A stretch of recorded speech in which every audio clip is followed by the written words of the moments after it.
Hello, everybody. You're listening to the Total Basis Podcast. I'm your host, Felipe, and with me, as always, it's Austin Spiro. Austin, how you doing? I'm doing all right. Finally got a chance to relax a little bit this weekend. I've been busy the last couple weeks, so it's nice to kind of, get a chance to chill. No, I wish I could chill like that, but I can't. So, no, I've been getting so much done the last couple of days. It's ridiculous, um, and unfortunately, our draft is still for March 27th. Our fantasy baseball draft is for March 27th for the Mardi Gras League. Yep. And our keepers are due next weekend. So yeah, it's like I'm trying to get all this shit done, and like, oh man, I don't even know who I'm keeping in this league. So it's gonna go down to the wire. But it's the hitters spreadsheet is done. The starting pitching spreadsheet is done. I just got to rank those players, and obviously we still got to do the relief pitchers, but we'll get to it probably hopefully next week. But today we're just kind of shooting the breeze here. We really didn't have anything planned, but we did see some interesting conversations over at the Baseball Life Facebook group. That is where we're going in live, as we do every Sunday morning. And let's get going, man. I got a question for you. Start one, bench one, cut one. So I guess you either start one, bench one, cut one. First Baseman edition. So it's Matt Olson, Paul Goldschmidt, or Jose Abreu. Go ahead and tell me who you're doing. I think you did comment it. I actually commented on this one. I did comment on this one. When I commented on this one, I had a the with it in mind of the next season. Yeah. And then other people did, and other people were like, well, it depends. Are you going are you building a team with that first baseman, or are you trying, or is it just that season? I went with the perspective of this season. Yeah. The most consistent out of all three of those is Goldie. Mm-hmm. He's got Gold Glove caliber first, fielding. He's the most consistent bat, even though, even I have come out on the group and said, hey, Goldie is going to decline. He still hasn't declined. So I would start Goldie. And then Olson and Abreu were tough, but I would bench Abreu because of his addiction to creating runs. He's really good at driving in runs. And I think I would cut Olson just because he's a little more inconsistent when it comes to driving in runs and stuff than Abreu. So I would cut Olson, although I really like Olson. I like his big power bat. He is the youngest out of all of those. I would cut Olson simply because he's a little more inconsistent than Abreu is in terms of creating or driving in runs. So you say you would start Goldie, bench Abreu, and cut Olson? Yes. Yeah, this was a tough one for me because I like all these guys. But you mentioned we've been kind of waiting for what's his name, Goldschmidt to kind of, and we thought he did. We thought he was on the dip of his career, and then he bounced back in a big way. The stolen bases aren't what they used to be anymore, because that, in terms of fantasy, that was always the draw to him. Was, oh man, this guy could steal a lot of bases. But I don't know if those days are over per se, but he's not gonna be that stolen base person that we have been accustomed to seeing. But what I'm trying to do here on the other screen is I'm trying to look at performance from 2019 to 2021 last year, just to see what the numbers say out of curiosity. And initially I had a start Abreu just because he does a really good job of producing runs, like you mentioned. And he probably has the best contact rate of anybody. At least that's what I'm thinking before looking at the numbers. I would bench Matt Olson, and he could be my left-handed DH or my left-handed pinch hitter. And I'm cutting Goldschmidt because I feel like, he's going to be on the dip anytime soon. But like you mentioned, every time we think he's on the dip, he proves us wrong. So here's what the numbers say. In terms of wins above replacement, Goldschmidt's number one at 10.1. Matt Olson, and this is since 2019, by the way, if I didn't make that clear. So it's Goldschmidt at number one at 10 wins above replacement. Matt Olson at 9.7 and Jose Abreu at 7.2. So therefore, maybe we have it all messed up. Yeah. As Goldie has not been finished by any means of the imagination. He's actually been pretty solid all around. And then you look at some of the other advanced stats like weighted on base average, and it's Paul Goldschmidt and Matt Olson tied at 364. And Jose Abreu is at 359. Also, Jose Abreu is the oldest guy here. at 33 years old.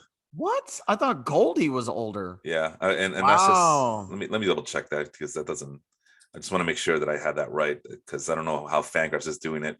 That's Um, surprising. no, so I saw no. Okay, so it's since 2019, so they took the youngest year of their career at that point. So Jose Abreu is actually 35. He just turned that in January, and Remember Goldschmidt. when he was a rookie? That's crazy. Yeah, what was he, a rookie at the age of 27? I think was it Maybe he was a 27? little bit. He was a little bit older of a rookie. That's Yeah, right. 27. Yeah. So Abreu's 35 now. Goldschmidt is 34. His birthday's in September. So that means that Olson must be what, 29 years old? Let me double check. I think he's still in his 20s. Oh, he's Olson's 27. He'll be 28 later this month. So Abreu is still the oldest guy on the ledger here. In terms of WRC plus, Matt Olson, they account for in WRC plus accounts for league factors and ballpark factors. Matt Olson plays in a very cavernous ballpark in Oakland, so he has the highest WRC plus of these three players at 134, followed by Paul Goldschmidt and Jose Abreu at 128, who probably plays in the most hitter-friendly ballpark of the three of them, in over there at the Guaranteed Rate Field on the south side of Chicago. Last thing I wanted to do was look at the plate discipline, see how that looks. Let's see. Like I mentioned, Abreu is a very aggressive swinger compared to the other two guys. The other two guys are a little bit more patient. Abreu's 48. He's on the White Sox. All the White Sox players. Good point. Excellent point. One of my favorite running gags. Like, well, he swings at a lot of pitches, but generates a lot of contact, so he's going to fit just well with the White Sox. So, your Avisal Garcias of the world, your Tim Andersons of the world. He strikes out a lot. That's okay. He's an aggressive swinger who makes a lot of contact. And as far as contact rate, surprisingly, it's Paul Goldschmidt at 77.2%. So yeah, despite the patient approach, he still has a lot of contact. Goldschmidt does, and the other two, Matt Olson's in second at 75.6%, and Jose Abreu is in last at 75.3%. Swing and strike percentage, Jose Abreu leads that 12.1, which is surprising. Well, I guess not really surprising because he does swing a lot of pitches, especially outside the strike zone. Outside the strike zone swing percentage, 36.5% for Jose Abreu. So yeah, he's an aggressive guy. He's a very aggressive hitter. Yeah. He makes it work. He has hit for a 281 batting average in the last 3 seasons. So it works. But so does Paul Goldschmidt's approach, because he's hitting a batting average of 280. And then the StatCast numbers, they're pretty neck and neck. Jose Abreu slightly has a lead at 92.2 exit velocity, miles per hour exit velocity. And the barrel rate, that's Matt Olson because he's a big, powerful dude. And the hard hit rate, according to StatCast, goes to Jose Abreu at 49.2%, with Matt Olson at a close second at 48.2%. So all this to say that, I mean, these three guys come with different skill sets, right? Matt Olson's a big, hulking, powerful, massive hitter. Despite the fact that he plays in a very big ballpark, I would love to see him play like a Yankee Stadium and see how that power would translate. I mean, he's been tied to the Yankees. Yeah, I know that much. Tied to being traded to the Yankees before all this lockout business. That was a big possibility. 3 possibilities where they're going to sign Rizzo back, they're going to sign Freeman, or they'll trade for Olson. Yeah, you would think that Freeman would be the better fit, but but he's also more expensive. Whereas Matt Olson, I believe, I'm not very familiar with his contract situation, but it seems like he might still have control. He'd be less expensive money wise, but which one would the Yankees rather give up? Would they rather give up money, or would they rather give up prospects? Because if you're going to get rid of Matt Olson, the A's are probably going to be asking for some pretty good prospects, because that's one of their best hitters. Matt Olson is, right. And as last year, he was the better Matt. He was the better Matt Bat. He has been the last couple of seasons. That's for sure. Yeah. So, he's central. He's right in that, number 4 spot. The A's are probably asking for a high price for Matt Olson. So it just depends on what the Yankees, if they're going to trade for him, what do they want to lose? Do they want to lose prospects, or do they want to lose money? Well, he is set to make $12 million a year this upcoming season. Obviously that's dependent if they decide to play the entire 162 game schedule. This is according to spotrack.com. And then he's arbitration eligible next season. and then he becomes a full-blooded free agent in 2024 at the age of 30. So that, I mean, you either sign Freddie Freeman now, or you go through arbitration and then see if you could sign Matt Olson later. And with the idea that you already gave up a prospect for him, so you're kind of committed to signing him long term to kind of justify that. But it just depends what the Yankees want to do. Like you said, I think the best bet for them is just to go after Freeman and see if they can give him a relatively low, cheap contract. I mean, they could certainly afford Freeman. Yeah, but they don't want to. It's the Yankees. It's like they want to, but they also have been known to be very tight with the purse string, so to speak. Yeah, and especially since they're always at the top level of the luxury tax threshold. So they definitely don't want to go over that. It just depends what the collective bargaining agreement negotiation eventually says about that. Because as you saw this past week, it's the small market teams that are holding everything back at this point, as they don't believe that, hey, just because we're getting revenue sharing doesn't mean we have to spend all this money, right? Like, come on, you play to win the game. Yeah. Or like somebody told me, well, just because you score more runs doesn't mean you're going to win the game. I'm sorry, the name of the game is score more runs than the other team. Like, we can get to that in just a little bit, but that's Matt Olson. So anyway, Matt Olson's a big, powerful guy. Paul Goldschmidt's probably the better all-around hitter. And then Jose Abreu is still the guy who can hit the ball with a lot of power and decent amount of contact, but he just hacks at everything. So if we are to look at the numbers, I guess maybe it is Paul Goldschmidt. You start him. Matt Olson, you bench him, and then Jose Abreu, you cut him. But that's what the numbers say. But again, we don't know what the future holds. We don't know how these guys are going to decline. I mean, Matt Olson's kind of scary because he's left-handed, and I don't know how long you've been listening to this podcast, but I'm always a believer that left-handed hitters could be better neutralized, especially guys like Matt Olson could hit the ball for a lot of power. So I think I'll stick with my initial and just say that I would. What did I say? I think I would start Abreu, bench Olson, and then just cut Goldschmidt. So that's my final answer. I think that's what you said. I also think it depends on the situation. If you're looking at going forward, and you're looking at a number of years down the road, I would start Olson because he's younger.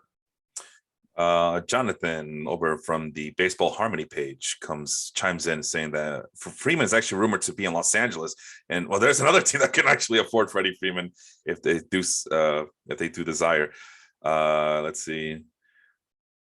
This Oakland would like to trade a stadium for Olson. Hey, you know what? We just talked about how cheap all these small market teams are. You could definitely see Oakland just going and say, yeah, we're going to get a new stadium, but we're going to get rid of our best hitter, our best commodity just to get it. And then we still revenue for it. I've been to Oakland. They need a new stadium. They've been needing a stadium. Yeah. I mean, Oakland is a dump. It's like I did it on. I reviewed it on Round Trippers. Mm-hmm. After I came back, I did the Giants and I did Oakland in the same trip, and I had praised how San Francisco is a beautiful ballpark. It's a really good ball. It's a really great ballpark, and then you get to Oakland, and I actually went to the game with Manny Hernandez,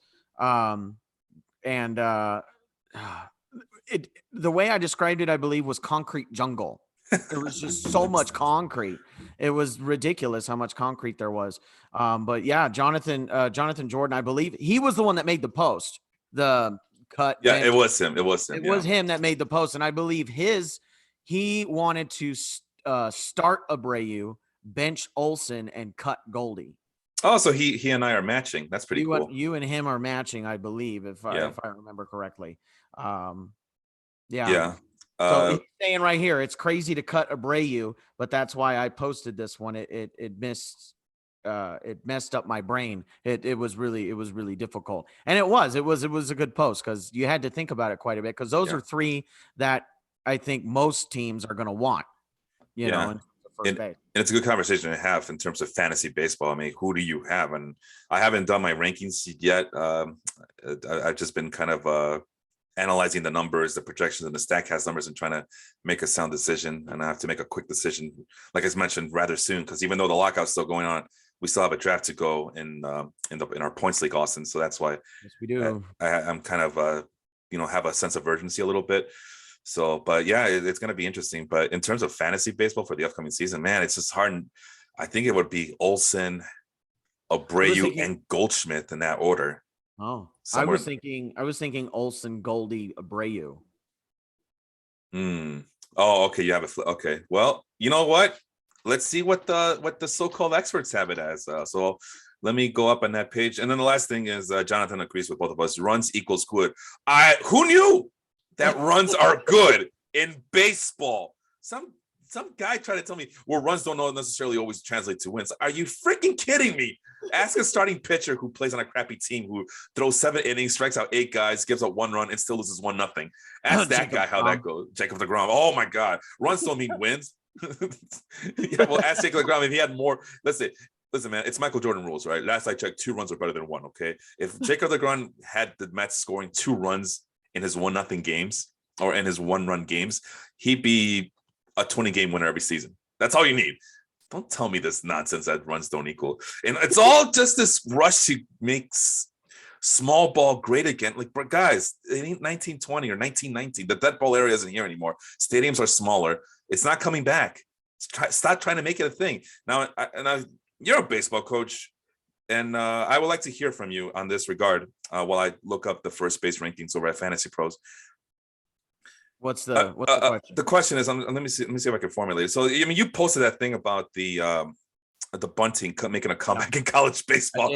Yeah, these dudes have like the titanium baseball bats, and you want them to bunt, or at least you had some people. Oh man, that's great. That means bunting's coming back, and yeah, it's in vogue again. Like, oh my God, if it's in vogue again, then baseball as a whole is in deep trouble. But I thought, okay, well, if you're in Little League, it's fine. I mean, if you want to bunt, I mean, we saw that. I've seen personally in the Little League World Series how bunting safely and onto base has rattled opposing teams that time and time again. But you're talking about 2 different, totally, completely different skill sets. You're talking about major league skill set, college, and then Little League, which is down here. But I don't know.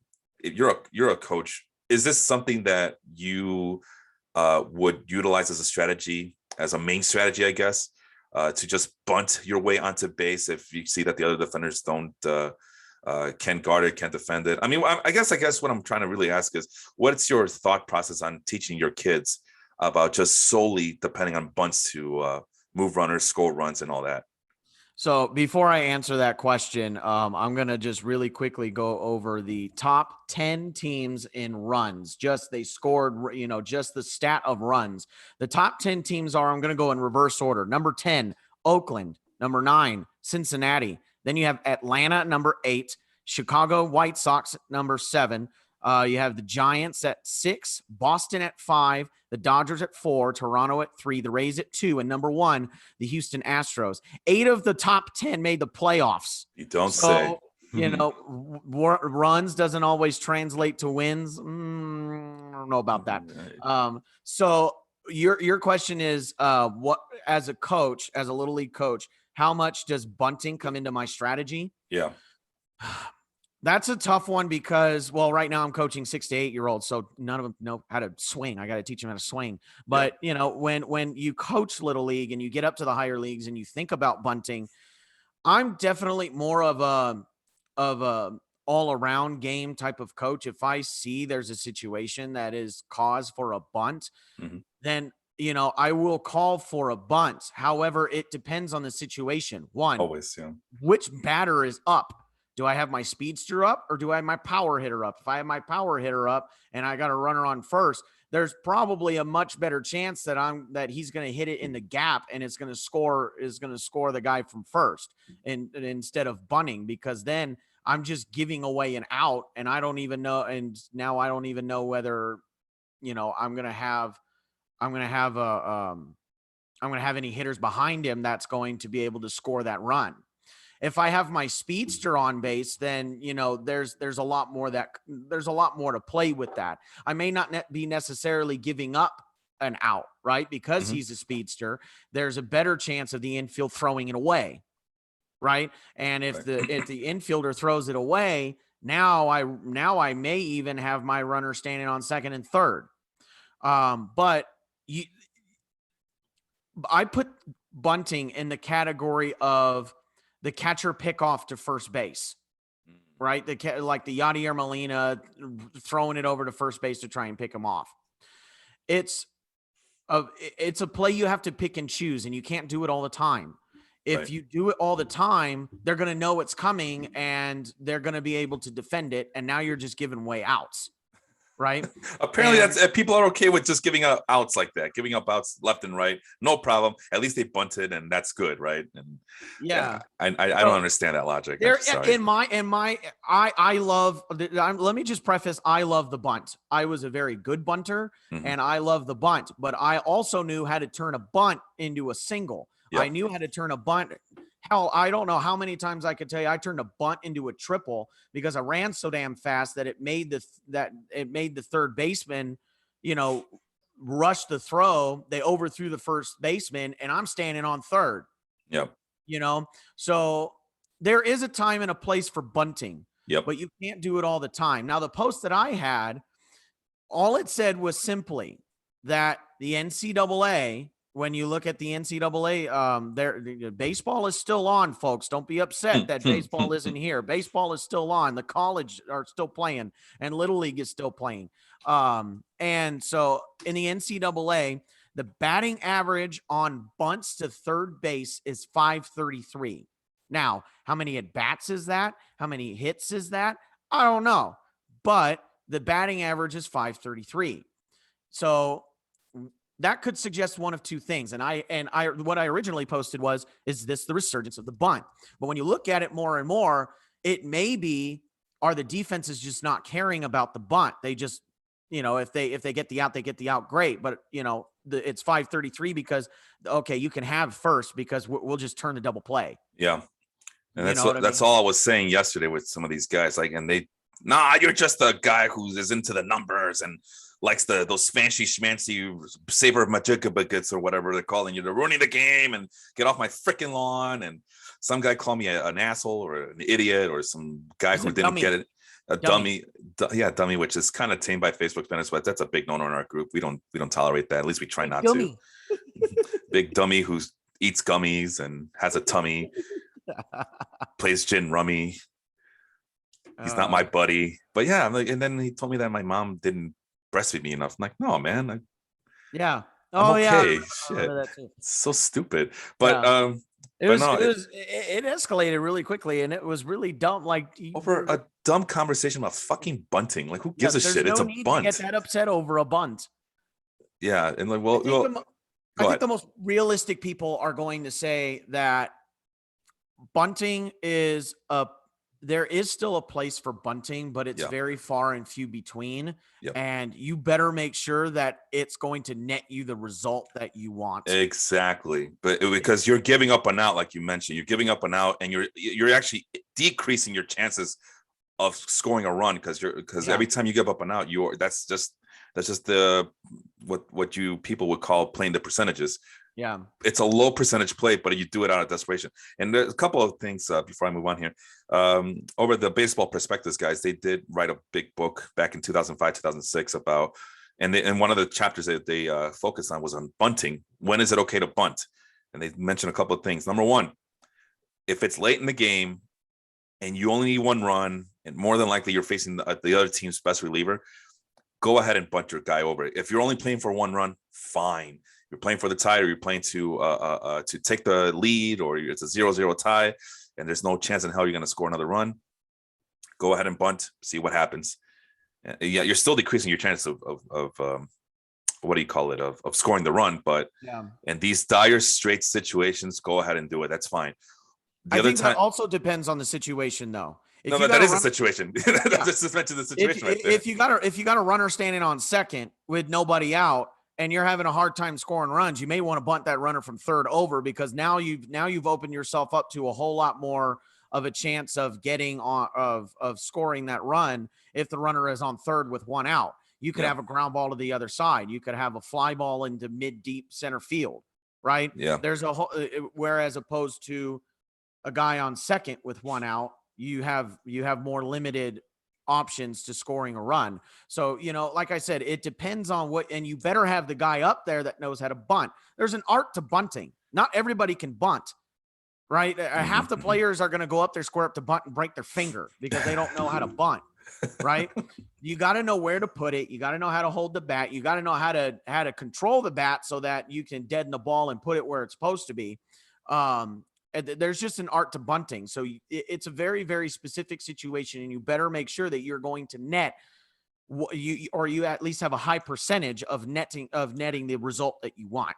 Yeah, and without that, but still, you're still every time you give up an out, you still, even though the guy's at third base, you're still decreasing your chance of scoring, and you're like you said, all these things that can happen, but those are still kind of you're depending on high variance and randomization to get that runner in. So, which can happen, in the lower levels, I can see that happening. The fielders aren't as good; they're not as skilled or veteran savvy, so to speak. Then the other time that they mentioned that it's okay to bunt. All right, say you got a runner on first base, and the next guy up has one of the worst on base percentages on your team, and is not a power hitter. Have him bunt. Because it's one of your worst hitters. Have him bunt, give up the out. He's more than likely gonna be thrown out, right? So you might as well have that guy bunt, and then take your chances with the hitter next. That's after that guy. Hopefully with a better on base percentage than the guy who just bunted over. If not, I mean, those are the two times that kind of stuck up to me when I read the book. Was it's a low scoring game, and it's late in the game, and you just are playing for one run, go ahead and bunt, or your worst hitter's coming up to the plate and he's going to be out anyway. So might as well have him bunt and see if he can move the runner over and get the next guy to knock him in. So that's it. There's nothing. Let's not revolutionize things that don't need to be revolutionized. And the adjustment is fine. I mean, we talked about it on your podcast over the Round Trippers last week. It's just, this is what happens when you have smaller ballparks and teams. Okay, you're going to give us small ballparks to play with. We're just going to develop these high 90s pitchers who come out of the bullpen. Good luck trying to hit something off of them. And then that's when the launch angle revolution. Well, okay, fine. If you're going to go and do that to us, then we're just going to teach all our hitters to hit for power then as best we can. Power versus power. Let's see who wins. And this is the results. So it is what it is. So yeah. So apparently you got a new nickname there, Austin. Cool Papa Spiro. You like it? Oh, okay. Okay. Okay. All right. Austin Cool Papa Spiro. All right. Jonathan also mentions that the Chicago Dogs, the King County Cougars, and the Schaumburg Boomers are going to be playing. Those are all the suburban teams, minor league teams that play here in the Chicagoland area. So they're not too far away from where I live. So I'm, if Major League Baseball doesn't want to act right, then, we have options, thankfully. Sure. Yeah. I've got your the team Inland Empire 66ers here. I've got and then I've got the Rancho Cucamonga Quakes. I've got, if I want to go out a little bit, I got the Lancaster Jethawks. Like I have options when it comes. If I want to shoot, I'll take a trip to Vegas, go see the 51s play. Why the 66ers though? Is that when that was founded? That Inland Empire? It's along Route 66. Oh, that's awesome. Wow. They play in San Bernardino. Yeah. Okay. That's cool. Yeah. So, that's a great ballpark. I love that experience, and they're super cheap. And you can go and great seats, and the mascot is fun. Their mascot is Bernie. I don't even know what the hell he is. He's some red. I don't even know what the hell he is. I'll have to look. I'll have to find image. Wait, did you say he's red? Yeah, he's red. Man, well, he's a communist. It's clearly named after Bernie Sanders, right? Yeah. Let's see. No, I'm joking. I'm gonna look this up. Oh wow, what the hell? It's like it's like a dinosaur of sorts. A dinosaur? Oh, maybe not. What the hell is that? I don't know. I don't know what it is, but he makes this sound, and the thing is, he makes the sound, and you do it back at him, and all he goes is whoo, and then that's it. And everybody in the stadium all go whoo back at him. What? Like it's a stupid thing, but it's so much fun. And he comes out, he stands on the dugout and bangs on pots and stuff. And then he drops it in front of kids, and it's amazing. Bernie, according to Wikipedia, Bernie is the baseball bug. What? I don't know if that's like meaning to that he's an insect, or maybe he kind of maybe he is a ladybug, but that's too furry to be a ladybug. Or he's the baseball fever personified. He has the baseball bug. Yeah. Anyway, speaking of stadium, let's go back to the stadium talk that we were discussing. You mentioned Oakland Coliseum being nothing but concrete.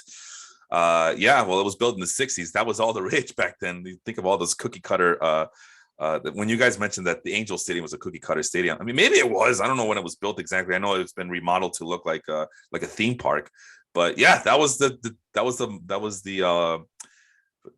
in vogue back in the day, just to make these gargantuan multi-purpose cookie cutter stadiums all across America.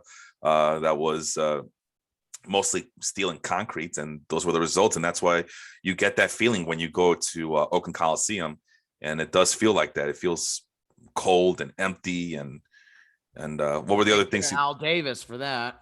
Well, I don't know if it's Al Davis. Was Al Davis a big part of having that built?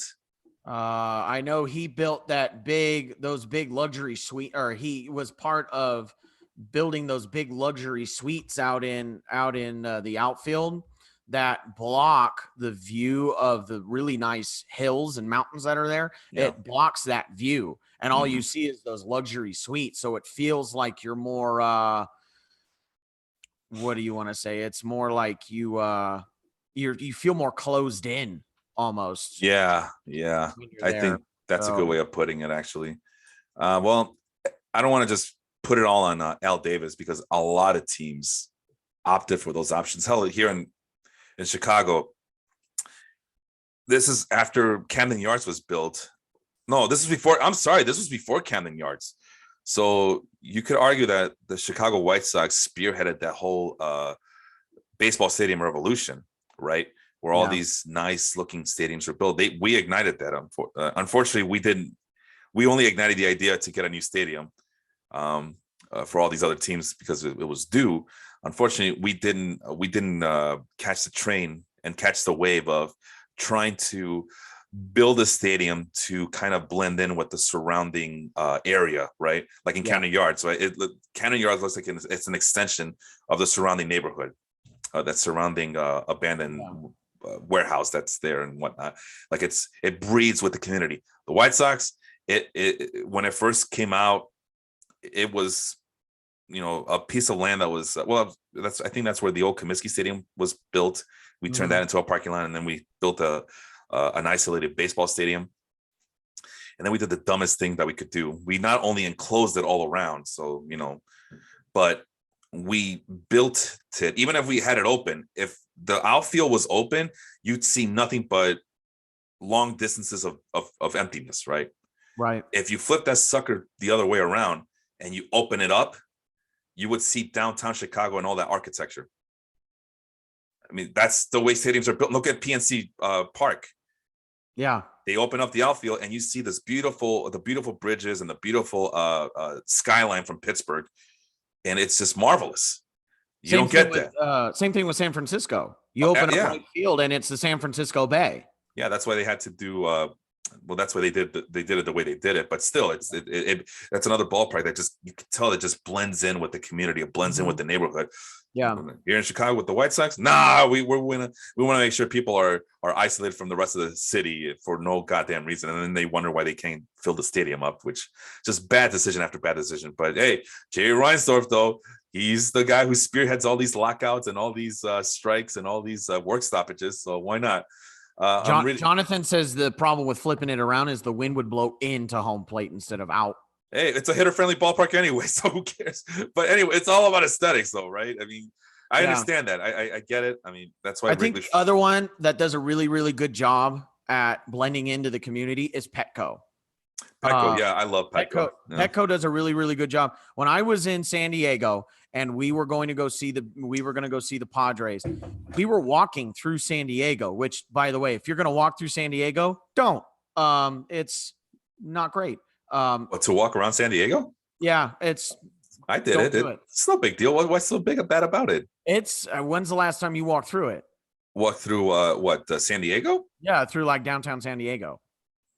2010. Although I at night I was scared. I was scared at night especially. They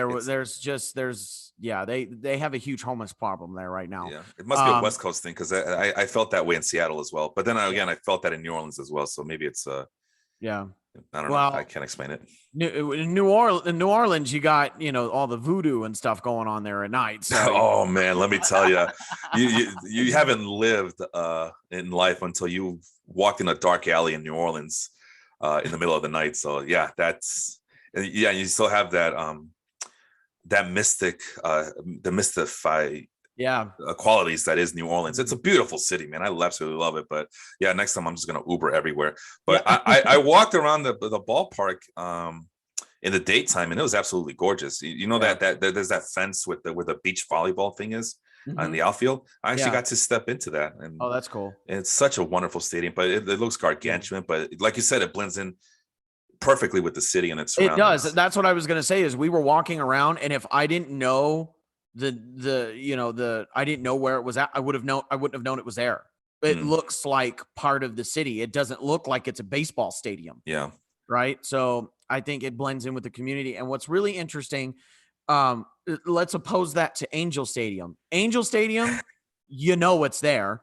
It's a very cookie cutter stadium. And what's interesting is Disney helped create part of that, like the rock structure. Yeah, That's yeah, Disney. yeah. So That makes sense. Disney helped create stuff like that. And the problem is, just like you're saying, it doesn't blend in with what's around there. You're looking at Orange County, and there's no rocks, there's no none of that in downtown Orange County. You know what I mean? So Well, I'll tell you what, man. I think it blends in because because of the rocks in the outfield. It does feel like, oh, this is a stadium right next to Disneyland and Disney downtown Disney and yeah, Disney Park and Disney this and Disney that, and it just feels like Angel Stadium is an extension of that. And that's why when you guys said it was cookie cutter, I'm like, man, really? I mean, they did a good job to kind of modernize a little bit with the aesthetic. But then I'm looking at Wikipedia and it looks like Angel Stadium was also built in 1966. So yeah, I guess you guys are right. It is. If it's done in that era, more than likely it should be considered a cookie cutter stadium. yeah.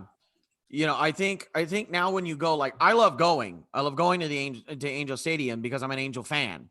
But, in terms of the stadiums that I've been to, and I've been to San Francisco, I've been to Oakland, I've been to Petco, and I've been to Angel Stadium on top of some other what do you call it, minor league stadiums.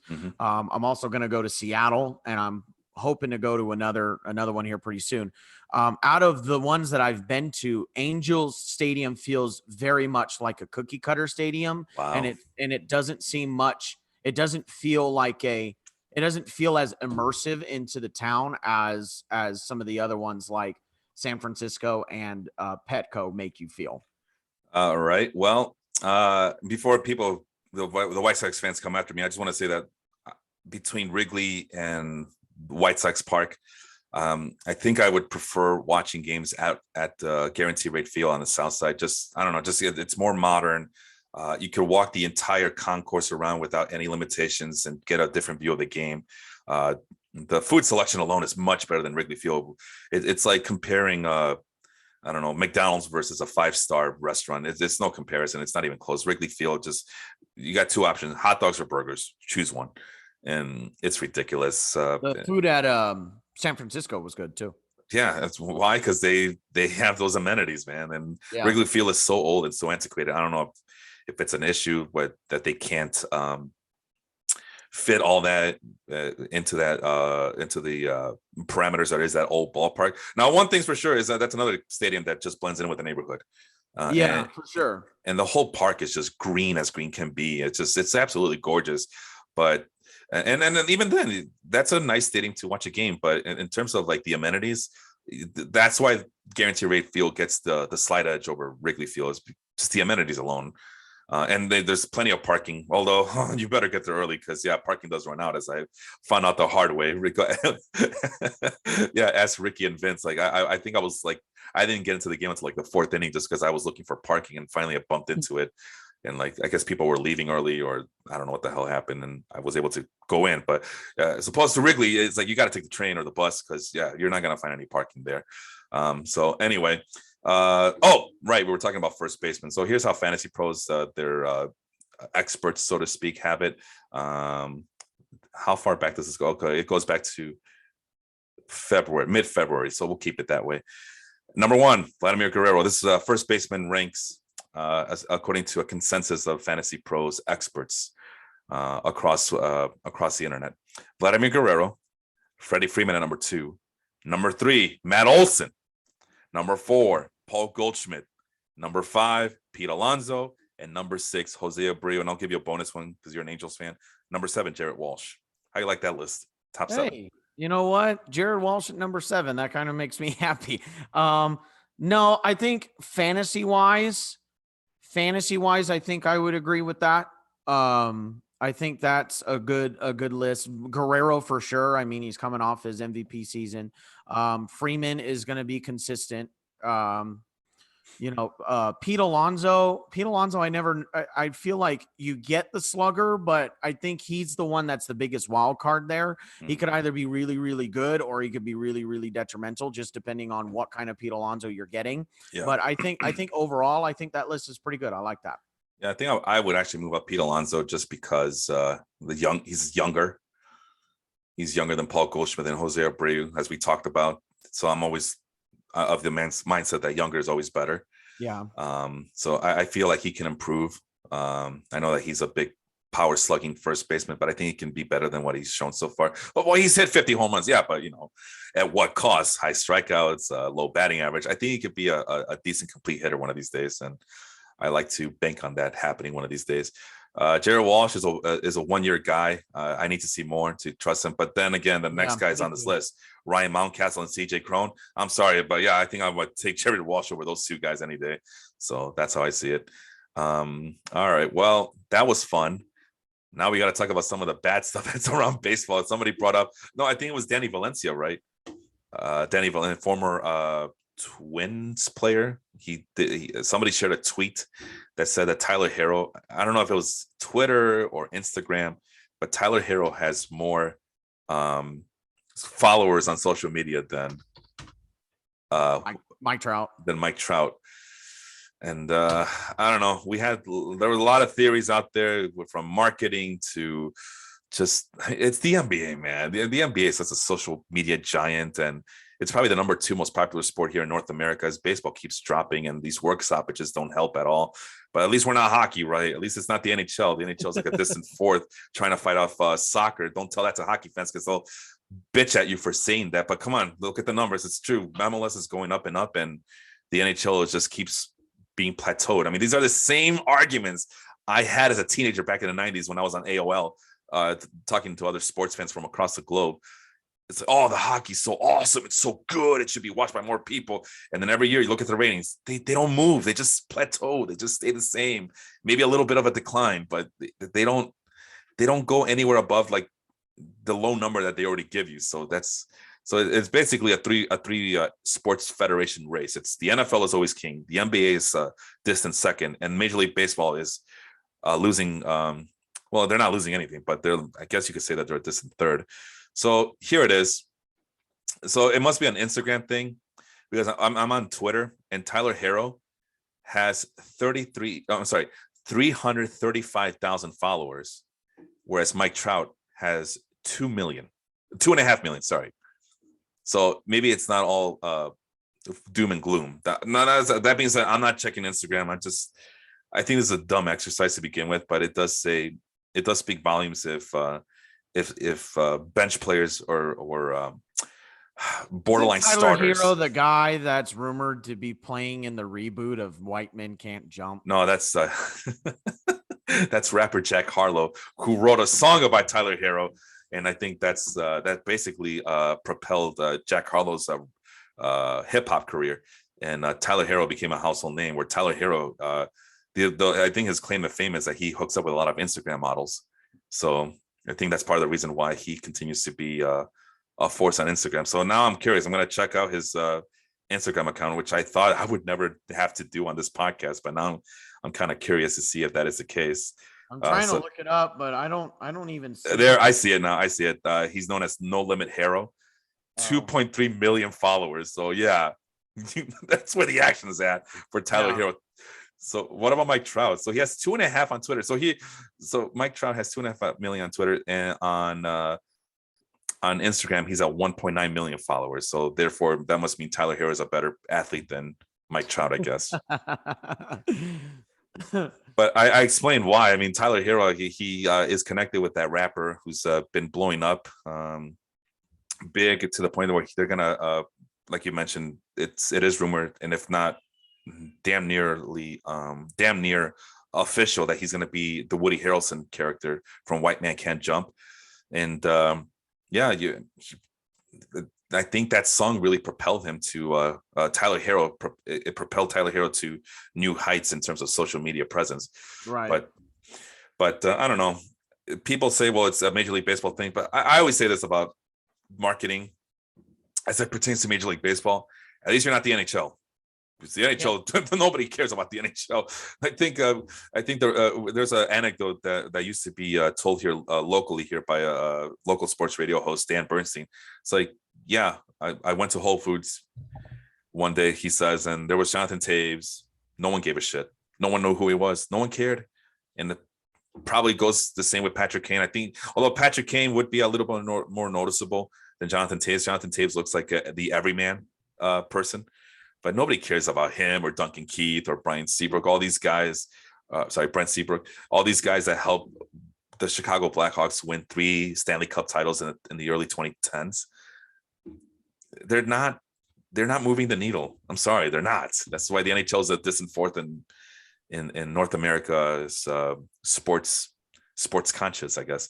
Where a guy like Tyler Hero, who's a borderline starter, some people will argue, has that social media presence just because the NBA has mass appeal.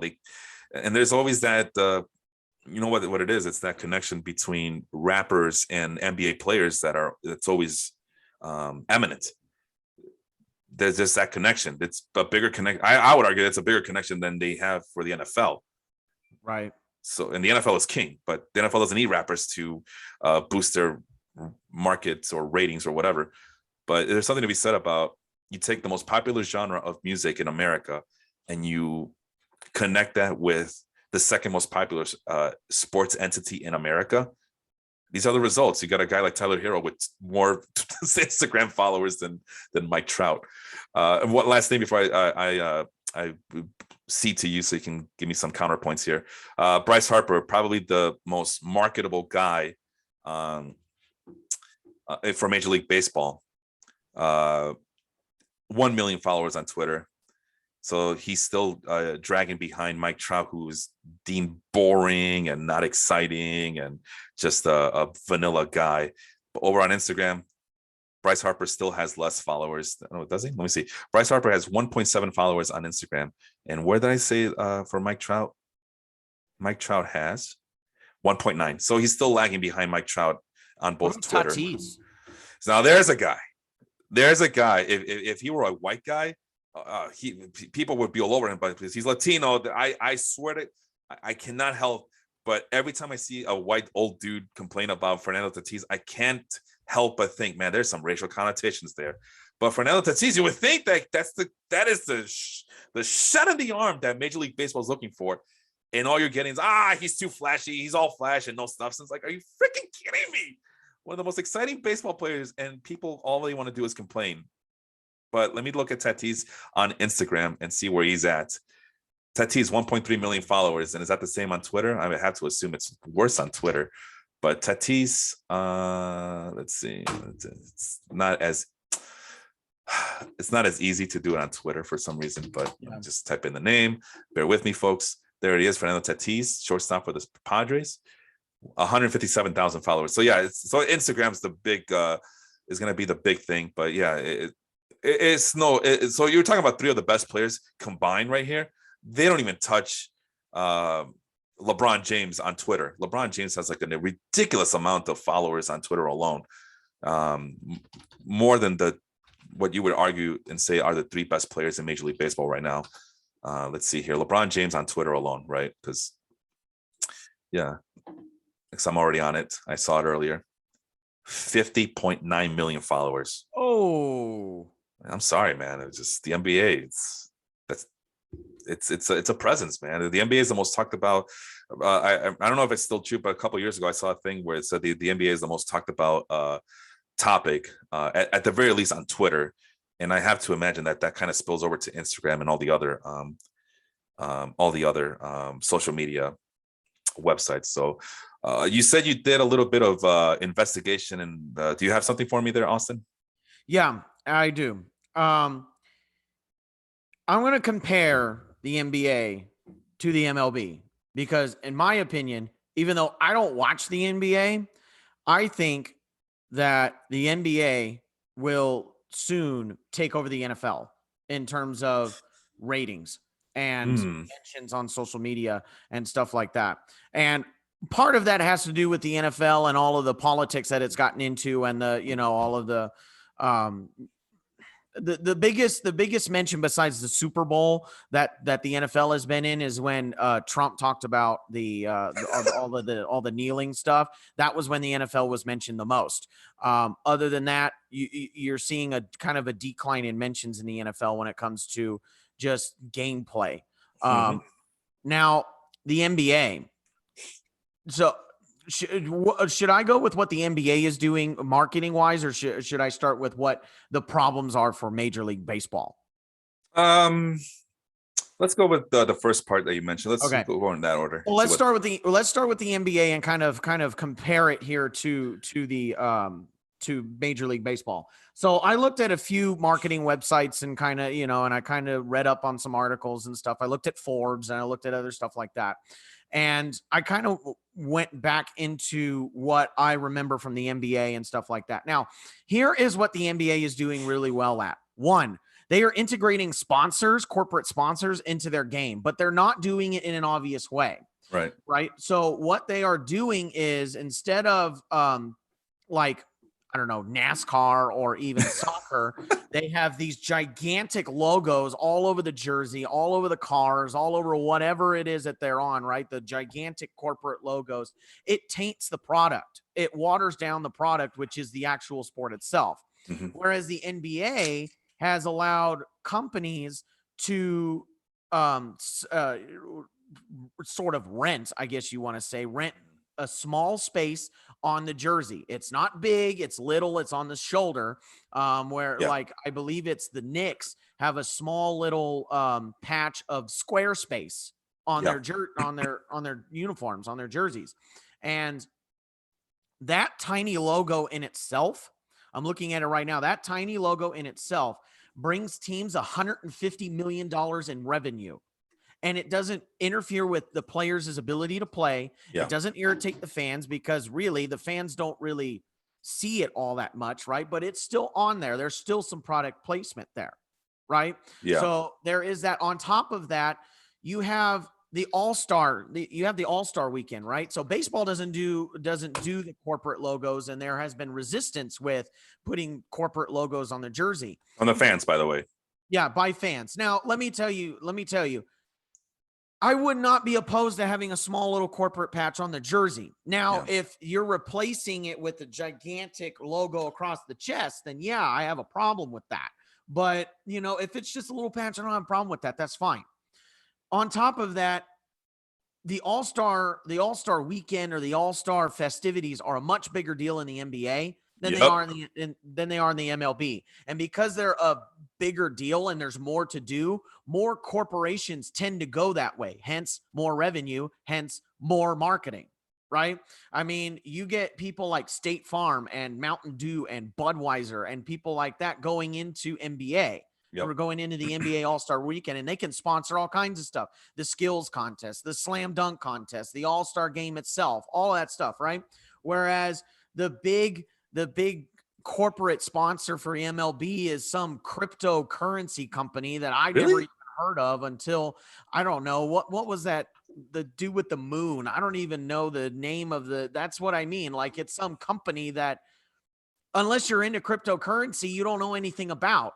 State Farm, Mountain Dew, Budweiser, even if you don't consume those products, you know what it is, right? Mm-hmm. On top of that, you have tuning into pop culture, right? They're tuning into pop culture. NBA was the first professional sports league to create an official esports league.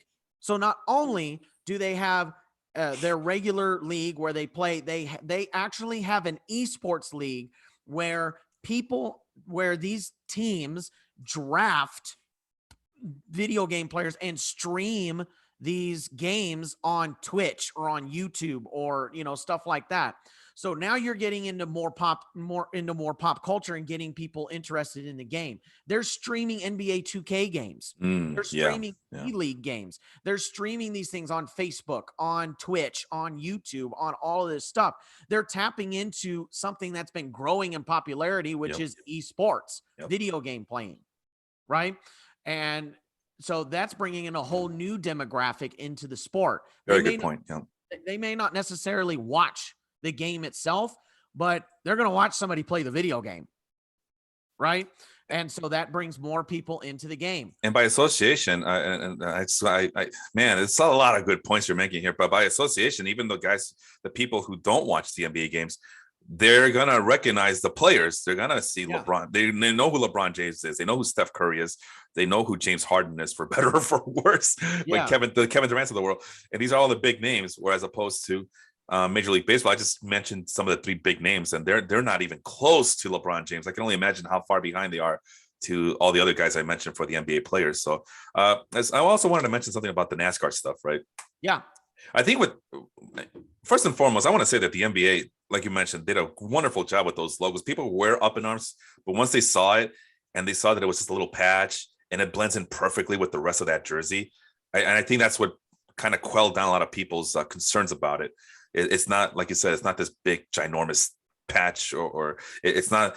It's the Squarespaces versus the Wish people. It's not that. It's still New York. It's still the Warriors. It's still Golden State. It's still the Brooklyn Nets. Oh, and it's not the corporate sponsor taking over. So that's a big kudos to the NBA. Are these sponsors going to demand that they be bigger for the prices that they're paying to have a little patch?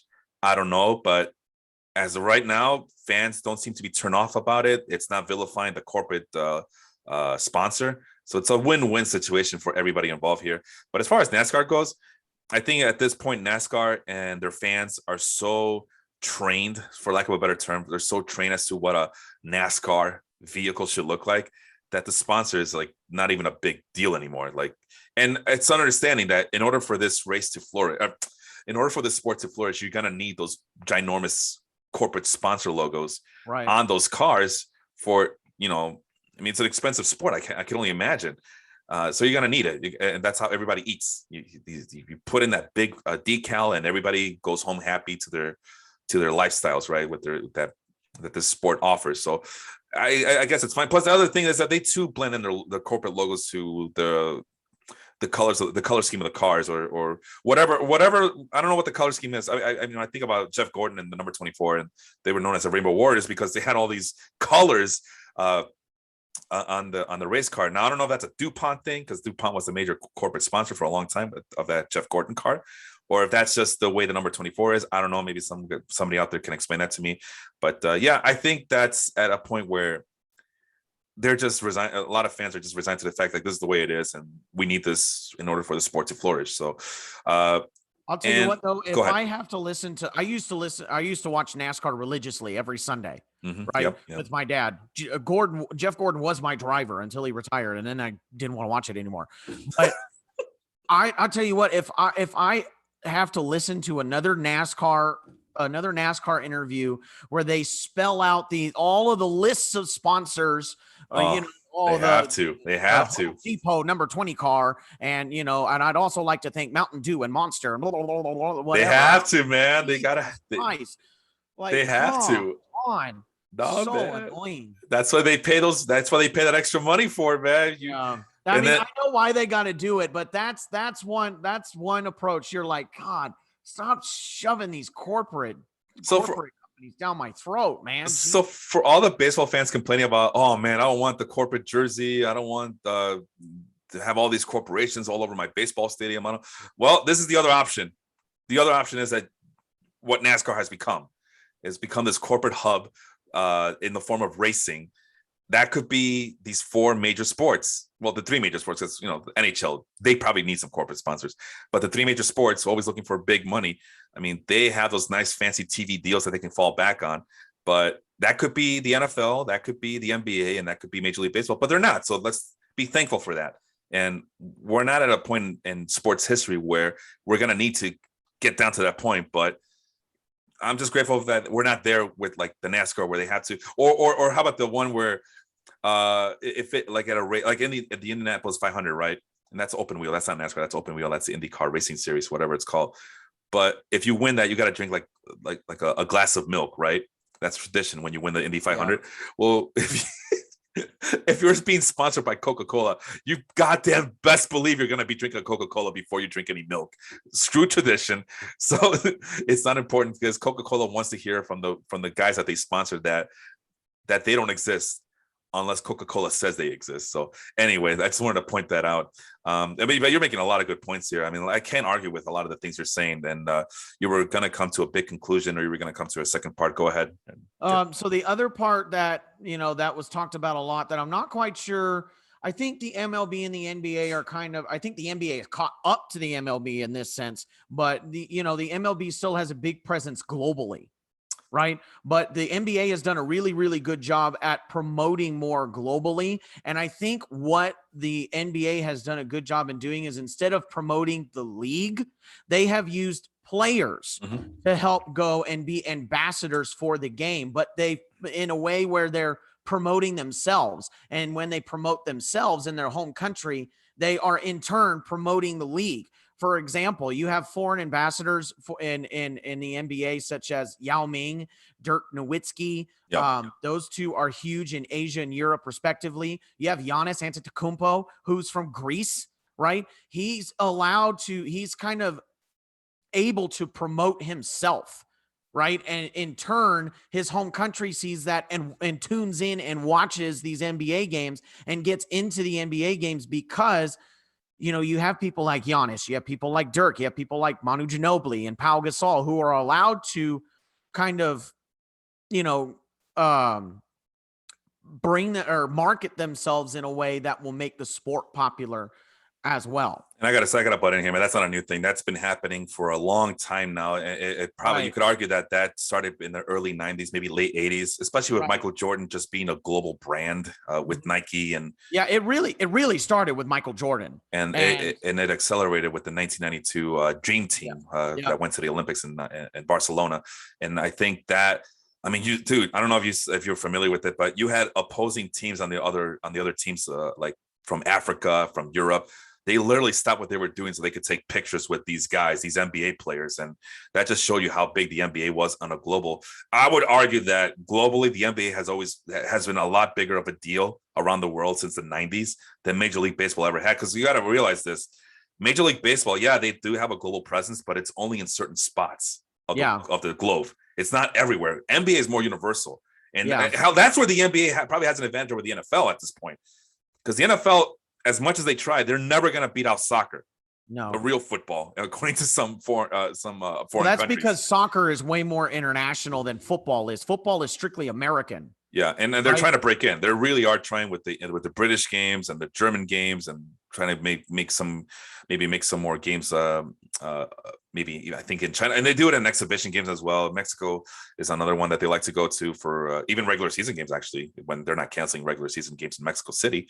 But no, this is all a thing to say that it's the NBA has pretty much had a head start on their global presence. And like you mentioned, it only gets better when they promote these individual NBA players from different countries and put them right there on the same level as the American-born players. And they are allowed to, because Giannis, I mean, you could say that, he's from Greece, but if you're on the African continent and you see Giannis Antetokounmpo making it big in the NBA, you can't help but look at the guy. I forgot where he's from originally, though. I got to look that up really quick. But from Greece. No, besides Greece, I think he's an immigrant. His parents were immigrants to Greece. So he's kind of like what do you call it? Oh Lord, I can't think at this moment. But okay, let me see if I could find it. But anyway, you keep going. Go ahead. Oh, I found it. Sorry, Nigeria. Okay. He's Nigerian immigrant parents. Oh, okay. I mean, come on. That I did not know. I thought he was strictly Greek. No. I mean, he had to come from somewhere. So yeah, his parents come from Nigeria. I'm sorry, dude. If you're from Africa and you see Giannis, it's not a Greek thing. It's not an American thing. This is an Africa. He's representing a whole freaking continent that has no representation, Exactly. a major representation in the NBA like they use. I'm sorry that it's been a while. I don't keep track of who's from where anymore. But yeah, it's like it used to be Dikembe Mutombo and Hakeem Olajuwon. But yeah, Giannis Antetokounmpo is not just Greek, but he's repping Nigeria as well and the whole continent of Africa. That's huge. I will say I think the MLB is starting to step up in their international game a little bit, and the reason why I say that is because I'm sure the MLB had a hand in bringing the Caribbean series to Miami. So and next year the Caribbean series is going to be back in the Dominican Republic, and then the year after that they're going to put it in Miami. That's right? big. Yeah, and that's huge. That is huge to bring a more international series into America is going to really help grow the game. Whereas, yeah, baseball is a global game, but it's very much like, oh, the Dominicans are watching, they watch it from afar, but they're kind of separated, right? It's not a big baseball community. Whereas the NBA does a really good job at bringing it more into as a basketball community. In terms of baseball, I feel very much like, and Melvin could probably attest to this, it's probably much more, okay, we have our Dominican baseball following, and then we have our Mexican baseball following, and then we have our American baseball following. You see what I mean? I think it's very more factions and not a big baseball community. And yeah, it's a very good point. The MLB needs to figure out how to make it a big baseball community, and doing things like bringing the Caribbean series to Miami is a good step. Yeah, I would agree with that. That's a big step. Also, the World Baseball Classic coming back would also be a big step. It kind of hurts the sport when they're not around, and you see that the players take it seriously. That's number one, man. So the players got to take it serious. They got to be all in. Yeah. These are Major League Baseball players playing their hearts out in March for an up and coming tournament. That's humongous, and not just the American players, but all these players from their little rinky-dink countries like Curacao, which is I always forget whatever island belongs to the Netherlands. I mean, it's Curacao. Is it Curacao? I mean, at one point you had Jonathan Scope on that team, you had Jurickson Profile on the same team. It's like these the little engines that just are playing their hearts out for a tiny island. But even though they're part of the Netherlands, it's still a tiny island, and they're going all out, and it's just fun to see. It's just really fun to see. Jonathan getting at me again for not believing that making me glorifying the NBA like they should be. But yeah, Texas through Florida laughs about your basketball talk. I mean, shit, they're not even watching baseball. The Atlanta Brave fans are like the worst fan base since I can never remember, despite the fact that they have a superstation, despite the fact that they had all the success. The Atlanta Braves don't exist, man. But you know what? All that region, that Bible Belt region that he's mentioning, Texas to Florida, I mean, come on, we all know what that is. They follow NASCAR, they follow college athletics. And in Texas, they follow high school football, which is kind of creepy, but whatever. But yeah, they're not. I understand that Southern Bible Belt is not about professional sports. I mean, the NFL is still king, but it's not about professional sports. I mean, are they even watching Major League Baseball? I know when I went to Arlington, the ballpark in Arlington in 2018 or 19, stadium wasn't filled to the brim. I mean, it's a nice little. I mean, it was a nice little location. It really was, but it's not like they were selling out the joint. It's not like Texas Rangers is a big hotbed of baseball. It might be a little bit bigger in Houston, but I don't know. It's a different demographic. We would have to do more research on it, but yeah, I mean, it's the South. Who cares? Yeah. They love their college athletics because they prefer their players not to get paid for anything because it's the South. They don't like it when anybody gets paid for anything, and I'll let you guys connect the dots there. Now, there's the MLB is also. Oh my God! Hold on, I'm so sorry to cut you out. I tell me that Nashville's they will watch baseball. Nashville doesn't have any professional sports besides the Predators. Oh, okay, maybe the Titans. But again, the NFL doesn't count because the NFL is king. But they don't even have. They've never even. It's taken them this long to get a baseball stadium, and I'm just gonna believe. You know what else? What's another place that I was told would be a hotbed for Major League Baseball? Tampa. Yeah. How's that working out for Tampa? talking about moving it back to Montreal. Come on, you guys. Anyway, go on, Nelson. I do apologize. So I think the other thing is, excuse me, the MLB has created a perfect storm to stifle itself in terms of marketing. Yeah. How so? So first of all, now I read some article and it made sense. Like I said, I read Forbes and stuff like that, and it makes a lot of sense. And it's kind of obvious. First off, things that the fans have been complaining about for a long time. There are so many blackouts when it comes to MLB television programming that local fans can't even watch their local team because their local team is blacked out. I put a post out there in Baseball Life a while ago, and I said, how did you become a fan of your team?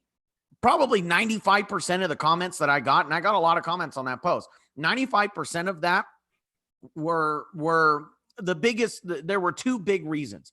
One, the first big reason, their family. The second, it's where they live. Yeah, it's always geographical. It's always geographical, right? You're social. You're watching the local team. How in the world are you supposed to grow a fan base of a local team when the locals can't even watch it on television? Right? They're not going to go to 100. They're not going to go to 80, 81 home games and root for the team. You gotta be able to let your locals watch the game. The NBA does a really good job with their league pass at being able to see a whole lot more games. Now, are there blackouts? Yes, but the blackout policy for MLB TV and whatever cable package that you have, it sucks. It's really hard to watch your team. I don't think it's been really, really difficult for me to watch an Angels game because the only time that I can watch it is if it's on. Now it's Bally Sports. It used to be Fox Sports West, but now it's Bally Sports. Right. But I can't even watch an Angels game because I don't have cable. Yeah. Right. Oh, well for you, man. Sorry. Yeah. And that's gotta have those exclusive rights. And then I have MLB TV, which is what they wanted, right? They went into the streaming service, which is great, but I can't even watch my team because I live too close to them. But can you watch the Dodgers? No, I can't watch the Dodgers. Oh, so then you know what? Become a Padres fan and just fuck it. Become a Padres fan. Yeah, for real. Can you watch the Padres? You haven't even tried. I haven't even tried. I can watch the Giants. I can watch the A's. You know what? Just become a Giants fan. That solves all problems, man. Right there. Right. Yeah, that's what they want. They want the geographical advantages that they have, just so you can become a fan of a team that's like 6 hours away from you. Good job, MLB. Yeah. And then here's the next thing, the design of the game. We can totally go past baseball is boring. We get it. If baseball is slow and if you're not up to par on how the game is played and all that stuff, whatever, okay, you're bored. Fine. I'll give you that. It's long. Nobody wants to sit and watch nine innings for 3.5 hours if you don't know anything about the game. Right. I personally like watching it, but I enjoy watching the live games better because I don't have to watch just the pitcher and batter. I can watch the center fielder. I can watch whatever. But we can go past that. The game's designed. You're not seeing your star players like the NBA. The NBA, their star players are all over that broadcast. Why? Because they're the guy that's going to get the ball. Yep. I can't tell you how many times do you hear LeBron James's name? A lot. Or Aaron Rodgers' name or Tom Brady's name. Why? Very good because point. They have the ball in their hand every 10 seconds. Yeah. Right? Baseball, you don't. Baseball, you see your, Mike Trout come up every 1.5, 2 innings. Maybe you might see him every inning defensively. If the Angels go on an offensive outpour. Maybe every 3 innings, depending on where the ball lands in the outfield, right? Depending on where the ball lands, you're looking at probably every 2 innings, every other inning, you're seeing probably your favorite player or the star player. It's a really good point. On top of that, there is a very, very good chance that the star player will only get the ball in the field once, twice, maybe. Yeah. Right? You're not seeing them all over the television. It sounds it sounds very similar to what the problem with the NHL has, where they're just as bad. They go on 30-second shifts and then they got to sit down, and that's the last you'll hear for. Well, the only difference is that it's revolving, so it's 1-2, and then the star player goes back out there again. 1-2-3 lines, and then the star player goes back out there again every like 40. I don't know. So what you're talking about? Let's go a full minute. So maybe you go 3 or 4 minutes without seeing the star player. So that's a little bit better. The other thing that the NHL struggles with is that all of these guys are covered up in helmets, which is the same thing that you can say about Major League Baseball players, that they have to have a helmet or a baseball hat. So it does kind of interfere with the image that you're trying to portray. But like you just mentioned that the NFL doesn't have that problem with the quarterbacks. Aaron Rodgers is a humongous name. He's in commercials. We know what he looks like. He's mercurial as hell, but you know what? He's a well-known commodity. But yeah, I was going to say a couple of things before I forget. We talk about the blackouts, right? And the big mess that people like you and I are in when we try to do their streaming services. Well, guess what? In Iowa, there's like a dead zone there where you have not one, not two like you do, but 6 different teams that you are not allowed to, that you are blacked out from in the state of Iowa. Iowa doesn't have a Major League Baseball team, but they're pretty darn close to 6 different Major League Baseball teams. I don't know I don't know what their TV package deal is over there. I don't know what their sports thing is.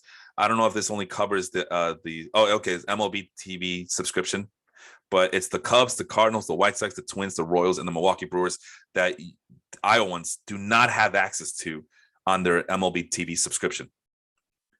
I mean, I'm sorry, that is a freaking crime of humanity right there. It's not one, it's not 2, it's 6 different teams that are blacked out in the state of Iowa. And they're all local. Regionally speaking, yes, they are. And how stupid are you as a sports franchise, as a sports entity? I know it's just Iowa, who cares, right? But that is ridiculous not to see the problem there, that could be advantageous to your entity, your federation, or any of these 6 Major League teams to gobble up an entire state. So because they all they're doing is watching your team on a constant basis through the streaming services. I mean, it's bad enough that you can't even do it locally, right? As you as an Angels fan, you can't do it. Or me as a Cubs and White Sox fan, I get blacked out. But to have 6 teams, that's a crime, man. And this is why Major League Baseball deserves to get the criticism and none of the benefits of being the supposedly global game that they're supposed to be.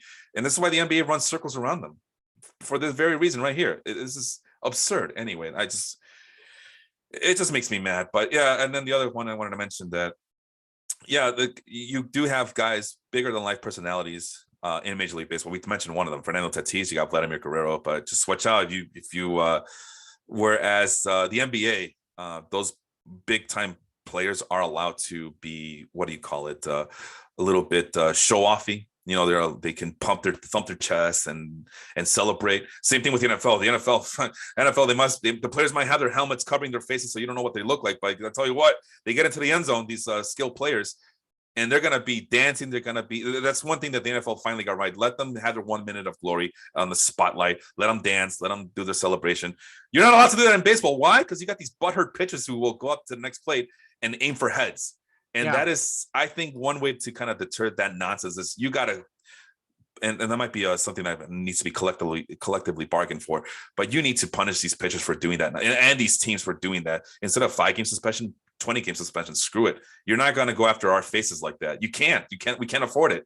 But I mean, you're a baseball player. I mean, you used to play baseball. I mean, what do you think of that notion to do heavier penalties for going after star players like that? Well, and that was going to be one of my arguments is how NBA players are allowed to kind of market themselves and showboat a little bit. NFL players are allowed to, do their touchdown dances and whatnot.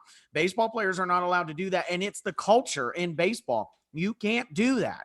I mean, you have announcers bagging on Ronald Acuna Jr.'s jewelry. He's not even doing anything. He's standing there and they're bagging on him on his jewelry, right? So as a ball player, I've kind of evolved when it comes to showboating. And there is times like the Jose Bautista bat flip. I had no problem with that. So many people had a lot of problems with the Jose Bautista bat flip in the playoffs. You're talking about a very, very pivotal moment in the playoffs, and he hits a bomb of a home run. You're telling me that all he's got to do is run to first? Hell no, I'm throwing that bat as high as I can go too, right? So you got to let the players express themselves so that they can market themselves so that you'll get more fans. Why would you not want to do that? Why would you want to suppress these guys' personalities? Okay, yeah, Mike Trout might be a little boring, but that is Mike Trout. Mike Trout every once in a while does celebrate. But, I mean, you have people with personalities. I mean, some of these guys, Fernando Tatis, Ronald Acuna Jr., all of these guys, they have personalities. And you can see it, but the MLB won't let them do that. So, yes, I think, and you're right. It's because you have people like Madison Bumgarner and people like that who get all butthurt when they hit a home run. And it's like what Max Muncy said. If you have a problem with it, go fish it out of the ocean. Absolutely. Or the Bud Norris of the world, who Bud Norris has been known to just kind of stifle the Latino players as well throughout his career as a bigot in Major League Baseball. So, I mean, it's internalized. There's a little bit of race. Like I said, there's a lot of racial overtones and undertones going on. And I'm sorry, the Latino players are the future of the game. I mean, Fernando Tatis, Vladimir Guerrero Jr., these are guys who come from famous Major League Baseball players. So you gotta be able to take advantage of that. This is the next generation of Major League talent. It's almost like baseball royalty right in front of us. And unfortunately, these guys, because they play with a lot of emotion, as most of the Caribbean players and Latino players do. I'm sorry, that's just the way they are. They play with a lot of emotion. But for some freaking reason, Major League Baseball picks up on this. I hate to do this, but to do this monolithic explanation. But it seems like the white players have this Puritan American stoicism that stems back from like the Pilgrims coming into this freaking country, and it's like, no, everything's so serious. Everything is, this is a job, not just a game. And these are the same people that will argue, well, these guys are bitching about the money. It's just a kids game. They should play like kids. But when they do play like kids, like, he's showboating too much. And anyway, I want to point out that Jonathan's calling me out for saying that, for not acknowledging that the NHL shifts he's telling me that they last for 90 seconds. I'm looking it up, and this is from what I remember as well. The average shift is about 47 seconds. And this year I saw something from the Philadelphia Flyers where they're going 41 seconds per shift. So no, these shifts don't last long, but it's a revolving door. They come back eventually, and you'll see those guys. But yeah, I don't know where the 90 seconds. Hell, because I know, I mean, power plays last for 2 minutes. There's no goddamn way that these players are out there for 90 seconds. They can't do it. You see, every time the defense is clear the puck, here comes another batch of guys, fresh bodies coming in. So anyway, so that's that. That's the Latino. Anything else from me, Austin? They had about on top of that. I mean, marketing. you're saying it there. They're not. They're not allowed to. They can't market themselves because they're not on the field. They're not on the field. They're not on the ice. They're not on television a whole lot, right? Mm-hmm. And the other one last thing that I'll say is the other problem with the MLB on top, with the not being able to market the players is they're young guys. You cannot market the young guys. Why? Because of the service time manipulation where they're down in the minors and you don't see them. One, two, that you can't hype the draft like the MLB can, and or like the NHL or NFL. The NFL can, the NBA can. They can hype their draft. Why? Because they have young players who get drafted and immediately get on television. Exactly. Right? MLB, you don't do that. They get, Jack Leiter. Where's Jack Leiter? Nobody knows. Nobody. He's at high A, double A ball. Texas Rangers. You ain't going to see him for 3 or 4 years. And then after a while, they're going to be like, who the hell is Jack Leiter? Hold on. Right? Wait a minute. If you're not going to see Jack Leiter for 3 or 4 years, that's a bigger problem. Jack Leiter's already, how old is this guy? Oh, he's 21. Service time manipulation thing that may come. They did it with Vladimir Guerrero Jr. Yeah, that's true. He was more than ready to be in the MLB, and they still kept him down in the AAA. Why? Because it takes forever for them to be eligible to be a free agent. So you need to shorten the free agency windows, and you need to so that these players can get up faster. Yep. So that we can create more hype for these guys. Yeah. If you can't create enough hype for your young players, then that's not gonna. The big contracts are going to the Chris Davises of the world, the old guys you're getting paid based off of what you've done. Robinson Cano. Yeah. right? Well, either way, I mean, you've seen that happen. You've seen they get angry. I mean, even in the baseball, in our baseball life group, which I like to imagine it's a little bit more progressive in their thinking, but you still have some old farts still complaining. Why is Fernando Tatis getting so much money so early? You know, the baseball teams could just take advantage of him for the next 7 years and then trade him away. But in this aspect, the Padres kind of did something that's borderline revolutionary and just say, you know, we're going to buy out everything. We're going to pay you your market value. We're going to pay you not just for what you do on the field, but what you do off the field as well. And we're going to take care of you even after your prime, just because that's how valuable you are to our team as a franchise player. We're going to give you the big money, and people were still up in arms about it. No one's happy. Anyway, but you mentioned a bunch of things that I've talked about on this podcast, or even maybe even on your podcast and other people's podcasts. And that is a big problem. I mean, Jared Kelenic, oh, well, he has to stay in the Seattle Mariners system for another month because he needs to work on his defense. Okay, Seattle. And then you bring him up and he doesn't look like the guy who was tearing up spring training last year. He looks like a young rookie, which that is the argument you can make. Like, well, obviously these guys are not ready. That's why they need 3 or 4 years in the minors. But you're right. It does. I mean, it's compared to the NBA, man. When a rookie gets drafted, there's a very good chance that those guys are going to come up with their NBA team. At least a superstar, the early round draft picks are, right? And that's something to look forward to. And those people like Zion Williamson and John Morant and all of those guys, they create hype because they are the top picks, and they immediately get on the court 4 or 5 months later. Yeah, for maybe even less than that. I mean, maybe 3 months later, they're already on the court on NBA preseason. They're on the court immediately, contributing to their teams. And whereas Major League Baseball, like you mentioned, yeah, they got to wait a while. I mean, Jack Leiter's 20; he'll be 22 this April. But man, if he's here when he's 25, what the hell was the point?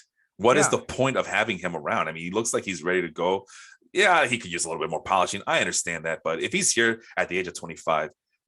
This game's in deep trouble because, I mean, we see it. We see what happens in Major League Baseball. Younger is better. The league is going younger. Major League Baseball Union is working on trying to. They've realized that the future is with these young players, and they're trying to do whatever it takes to get these young players paid and maybe even get them through free agency faster. But yeah, at 25 years old in a young man's league, we're going to see maybe 3 good seasons of Jack Leiter before he succumbs to Tommy John surgery. I don't know, man. It doesn't make any sense. It's like baseball just continues to shoot themselves in the foot. All right. Anything else before I let you go, man? I think I rest my case. All right. Well, I mean, it's a very good point. I could tell that you spent a lot of time doing research. Jonathan over here with the comments. Roger Clemens tried to murder Mike Piazza, but he's a competitor. So that's part of the problem, isn't it? Like, we glorify the guys who try to murder the hitters, and the hitters are a bunch of wimps who can't deal with a 90-mile-per-hour fastball going to their heads because they're bitches. Anyway, that's what? I loved getting hit. Go ahead, hit me. That's a free base, stupid. Of course you do, you masochistic person that you are.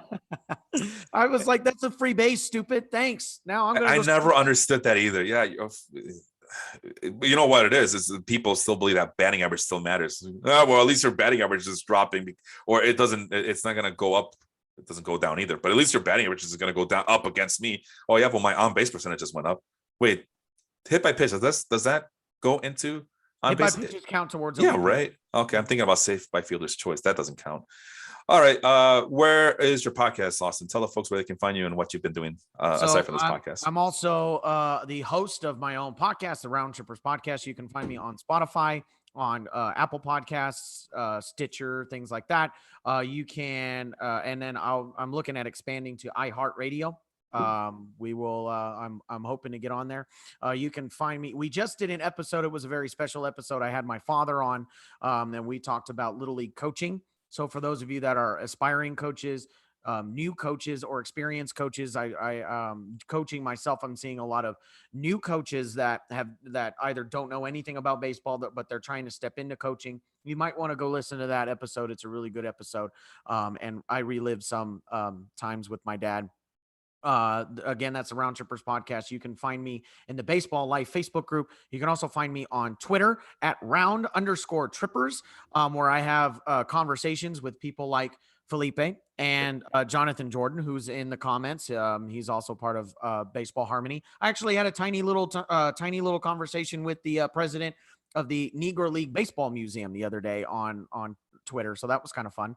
And yeah, I did a little bit. Wow. Yeah. I put a post out there about the what is your Mount Rushmore of non-Hall of Fame players. Oh yeah. And I remember now. Yeah. one of the players I put on my Mount Rushmore was Dick Allen. And and then I tagged him and told him that we need to figure out how to get Dick Allen some more love, and he responded back, so it was kind of cool. What did he say? What did he say? He was like, well, no doubt, of course we need to get Dick Allen in the Hall of Fame, so but yeah, that's where you can find me. Again, that's the Twitter handle @round_trippers, and then you can find me on the Baseball Life group as well. Go ahead and check out Round Trippers podcast. All right, well, thanks for that, Austin. Thanks for the research you did for this one. Supposed to be a quick and easy show, but man, it's a really good conversation about all the things that it's basically all the things we love about baseball and all the things that we hate about baseball, and we just want the sport to just be all that can be, because it really is truly a beautiful game. But I mean, I think it all comes down to MLB has to get out of their own way. Well, they got owners who don't want to pay up for talent and to be. Who doesn't want $150 million in revenue? Because apparently baseball is really hard to generate money from. I wonder why, despite the big TV deals. Anyway, I don't want to get jump started again. All right, this is Total Bases Podcast. We are live every Sunday morning at the Baseball Life Facebook group, unless otherwise noted. But for Austin, I am Felipe. We will see you next time. Thanks. Have a good one, everybody. Mm-hmm.